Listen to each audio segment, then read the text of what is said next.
Hello, हमारे YouTube channel सर्व सनातन पर आप सभी का स्वागत है।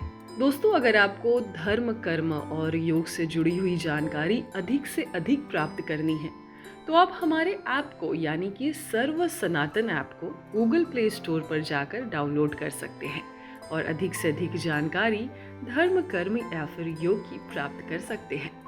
आज बहुत सारे लोग इस असमंजस में हैं कि 20 सितंबर से यानी कि आज से पितृपक्ष शुरू हो रहा है या फिर कल से शुरू हो रहा है।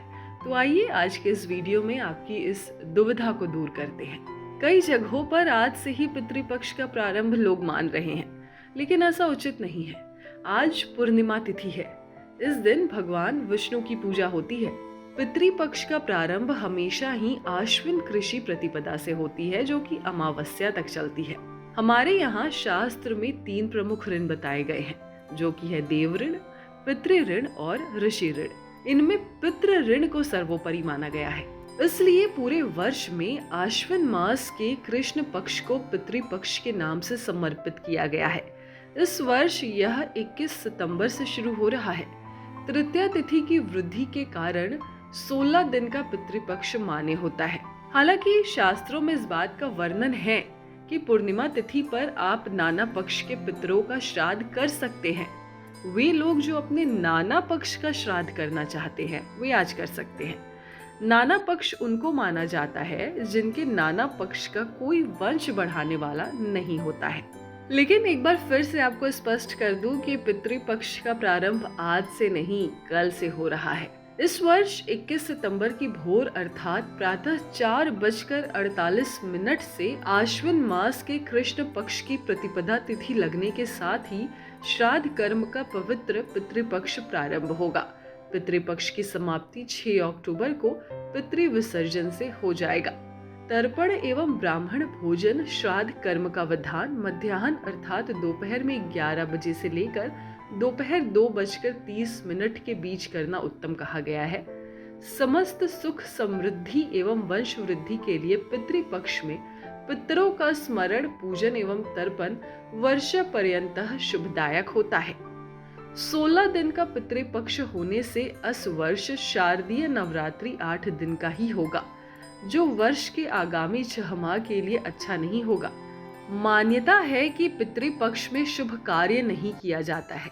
इस दौरान लोग कोई नया वाहन, मकान, दुकान, कपड़े आदि नहीं खरीदते हैं। ऐसी भी मान्यता है कि पितृपक्ष के दिनों में गृह प्रवेश, शादी विवाह, कोई नई वस्तु जैसे वाहन, घर, जमीन, सोना चांदी आदि नहीं खरीदना चाहिए और मुंडन आदि शुभ कार्य भी नहीं करने चाहिए। दोस्तों, अगर पितृदोष आपके ऊपर लगा हुआ है तो पितृपक्ष के समय कुछ उपाय अपनाकर आप इन दोषों के प्रभावों को कम कर सकते हैं। पितृदोष के प्रभाव को कम करने के लिए पितृपक्ष के दिनों में दिन के समय पीपल और बरगद के पेड़ की नियमित रूप से पूजा करनी चाहिए। पूजा के दौरान पेड़ पर जल चढ़ाना चाहिए। फूल, अक्षत और काले तिल भी अर्पित करने चाहिए। साथ ही पितरों से अपनी गलती के लिए क्षमा भी मांगनी चाहिए।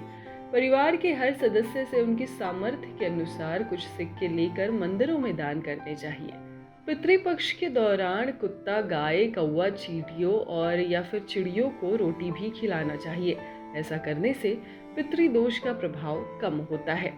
पितृपक्ष में पितरों की श्राद्ध तिथि के दिन ब्राह्मणों और जरूरतमंदों को भोजन अवश्य करवाना चाहिए।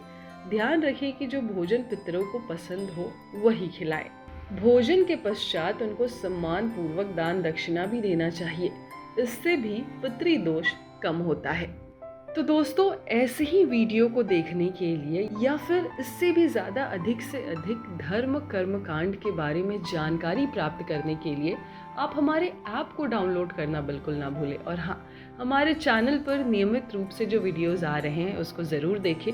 और अगर आपकी भी कोई राय है कि किस तरीके से और दूसरे वीडियोस को लाना चाहिए जो आपके काम की हो, हमें कमेंट सेक्शन में जरूर इस बारे में बताएं।